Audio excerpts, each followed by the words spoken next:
नमस्कार मेरे प्यारे विद्यार्थियों। आज हम लोग पढ़ेंगे अपने हिंदी व्याकरण पुस्तक से पाठ अव्यय। तो चलिए ध्यान देते हैं अव्यय क्या है। तो बच्चों, मैंने आपको व्याकरण के शुभारंभ में ही यानी शुरुआत में ही बताया था कि व्याकरण को हम दो भाग में बांटते हैं, विकारी और अविकारी। तो विकारी आज मैं आपको वापस बता रही हूँ कि विकारी क्या है और अविकारी क्या है। इसके बाद मैं आपको समझाऊंगी कि अव्यय क्या है। तो सबसे पहले आप ध्यान दीजिए कि विकारी क्या है। संज्ञा, सर्वनाम और विशेषण शब्दों में लिंग, वचन और कारक के अनुसार परिवर्तन होते रहते हैं। क्रिया शब्द भी काल और वचन के अनुसार बदलते रहते हैं। इसलिए संज्ञा, सर्वनाम, विशेषण, क्रिया ये सारी चीज़ें विकारी कहलाते हैं। यानी कहने का मतलब कि जो लिंग, वचन के अनुसार चेंज होते रहता है वो विकारी होता है। लेकिन अब हमें पढ़ना है अविकारी। अविकारी का मतलब होता है अव्यय। तो अभी हमने देखा कि विकारी शब्द क्या है और विकारी शब्द हम पढ़ भी चुके हैं। संज्ञा, सर्वनाम, क्रिया, विशेषण, लिंग, वचन ये सारी चीज़ें विकारी शब्द हैं। अब हम आ रहे हैं किसके तरफ? अविकारी के तरफ। अविकारी यानी अव्यय। तो अब हम देखेंगे अव्यय का परिभाषा। अव्यय क्या है? तो जिन शब्दों पर लिंग, वचन और काल का प्रभाव नहीं पड़ता, अर्थात जिन शब्दों में कभी कोई परिवर्तन नहीं होता है, उन्हें अव्यय कहते हैं, यानी अविकारी कहते हैं। अव्यय और अविकारी एक ही शब्द है।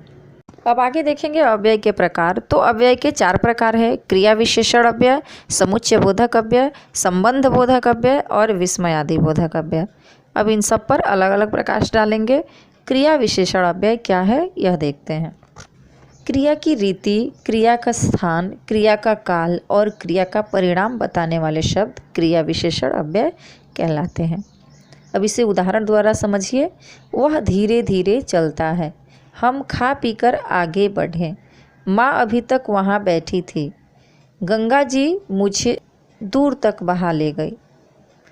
इन वाक्यों में ध्यान दीजिए कि धीरे धीरे, आगे, अभी तक और दूर तक शब्द अपनी अपनी क्रिया की विशेषता बताते हैं, इसलिए ये क्रिया विशेषण अव्यय है। दूसरा है समुच्चय बोधक अव्यय। तो समुच्चय बोधक अव्यय क्या है? दो स्वतंत्र वाक्यों या शब्दों को जोड़ने वाले अव्ययों को समुच्चय बोधक अव्यय कहते हैं। यानी जो दो वाक्य को बीच में कोई एक नया शब्द आकर दो वाक्य को जोड़ता हो, उस बीच में आए हुए शब्द को ही समुच्चय बोधक अव्यय कहते हैं। इसे आपको समझ में आएगा उदाहरण द्वारा देखेंगे तो। देखिए उदाहरण पहला, मैं पृथ्वी के भीतर पड़ा था परंतु मुझे असंतोष न था। यहाँ पर दो वाक्य है। पहला वाक्य है मैं पृथ्वी के भीतर पड़ा था, दूसरा वाक्य है मुझे असंतोष न था। इसमें बीच में इन दोनों वाक्य को जोड़ने वाला कौन है? परंतु। इसलिए परंतु शब्द जो है वो समुच्चय बोधक अव्यय है। दूसरा एग्जाम्पल सेम देखिए, दुनिया बिना बाल की हो तो जू का जंजाल मिट जाएगा। इसमें भी दो वाक्य हैं। पहला वाक्य है दुनिया बिना बाल की हो, दूसरा वाक्य है जू का जंजाल मिट जाएगा। लेकिन इन दोनों वाक्य को बीच में जोड़कर रखा है तो शब्द जो है वो समुच्चय बोधक अव्यय है। सेम तीसरा है वह आया और चुपचाप चला गया।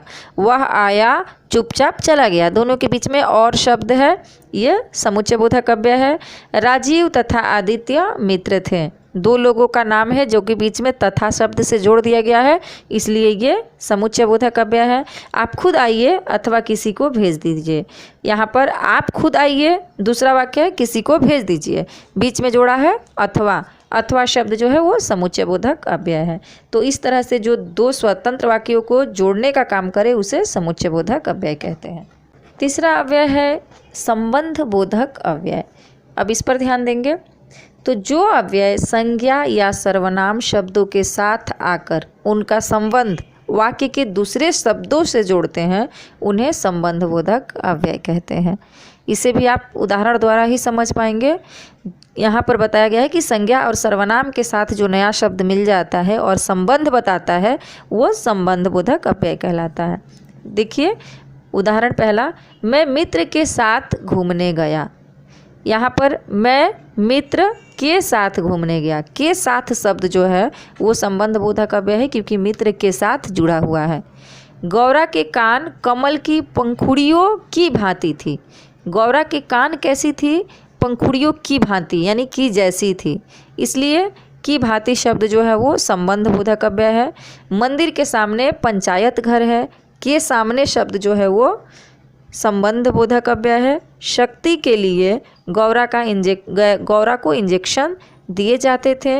यहाँ पे शक्ति के लिए जो शब्द है मतलब शक्ति से संबंध किसका, शक्ति और गौरा के बीच में जो शब्द आ रहे हैं के लिए, वो संबंध बोधक अव्यय है।